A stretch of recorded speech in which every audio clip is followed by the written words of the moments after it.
పూరా లోకల్. నమస్తే, welcome to పూరా లోకల్. ప్రస్తుతం మనం బీజేపీ పార్టీ ప్రధాన కార్యాలయంలో సత్య చౌదరితో ఉన్నాము. చెప్పండి, ఎలా అనిపిస్తుంది మీకు? అంటే అటు పార్లమెంట్ ఎలక్షన్లో 8 సీట్లు గెలుచుకున్నారు, ఇప్పుడు ఎమ్మెల్సీలో 2 సీట్లు గెలుచుకున్నారు, ఒకటి గ్రాడ్యుయేట్ ఒకటి టీచర్. ఎలా అనిపిస్తుంది? అంటే దీన్ని బట్టి మీరు చూస్తే తెలంగాణలోని బీజేపీని ఎంత స్వాగతిస్తున్నారు, తెలంగాణ ప్రజలు మార్పు ఏ విధంగా కోరుకుంటున్నారు అన్నది ఈ ఒక రిజల్ట్ బట్టి మనం చెప్పుకోవచ్చు.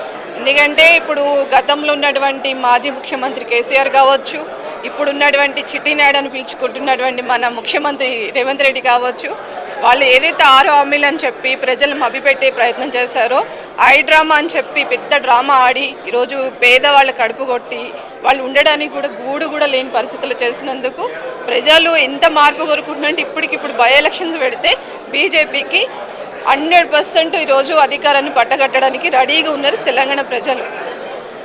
అంటే బీజేపీ బీఆర్ఎస్ కలిసి పోటీ చేశాయి, అందుకే గెలిచారు అని అంటున్నారు కాంగ్రెస్. అంటే కాంగ్రెస్కి నేను ఒకటే చెప్పాలనుకుంటున్నా, మీకు చేత కాకపోతే రాజీనామాలు చేయండి.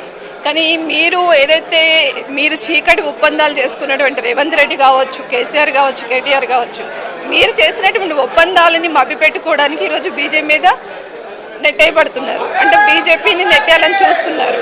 సో ఈ విధంగా ఈరోజు తెలంగాణలో జరుగుతున్నటువంటి రాజకీయ పరిణామాలు, వచ్చే పరిణామాల మాది ఇంకా ముందుకు వెళ్తూ ప్రజల సమస్యల కోసం పోరాడుతూ ఇంకిన్ని సీట్లు గెలుచుకోవడానికి మేము రెడీగా ఉన్నాం. ఇంకిన్ని మార్పులు వచ్చేలాగా మేము మా పార్టీ నుంచి ఇంకా మంచి మంచి కార్యక్రమాలతోటి ప్రజల మమేకమై ఉండడానికి మా నాయకులు కావచ్చు, మా ఎమ్మెల్యేలు కావచ్చు, అందరం కూడా సిద్ధంగా ఉన్నాం.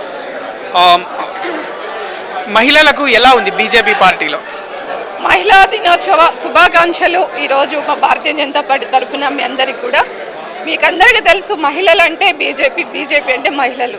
ఈరోజు మనము తీసుకొచ్చిన మహిళా బిల్లు కావచ్చు, త్రిపుల్ తలాక్ కావచ్చు, ప్రతిదీ కూడా నరేంద్ర మోడీ గారు ఈరోజు మాకు మహిళలకు ఎంత ఆదరణ ఇస్తున్నారు.